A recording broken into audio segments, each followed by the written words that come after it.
This is how you do like runoffs or extras. So if you're on the first ballot, let's say, you know, you get, you don't want to just take the top four people, whatever the case is. You want to kind of give it the top people so kids have a smaller window to operate with. So if you're running you're trying to pick 4 people for senior homecoming maid, then I would pick the top 8. Whenever you run your result sheet, pick the top 8 people, whatever those numbers are, and then put them in the runoff down here. And then they'll have 8 to select from. So whenever you're trying to do that for your key, all you got to do is just basically add to it. So on the original key, you would bubble in all 31 numbers here, and then you would do the same thing before, where you would put 4 on the blue on the left, and wherever the last one is gonna, I'm sorry, let me rephrase that, because you're opening up a new election. So in those old ballots on the old key, the original election was 1 through 23. So you're not looking at 1 through 23 now. You're looking at 24 through 31. So you want to pick the top 4 for 24 through 31.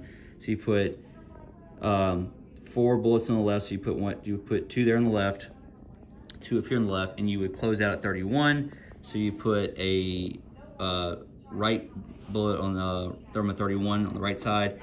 You would add up all the bubbles on your entire sheet, do the same thing down here, and then you would run it, and you would pick your top 4 for the runoff, and it should run pretty much the exact same way.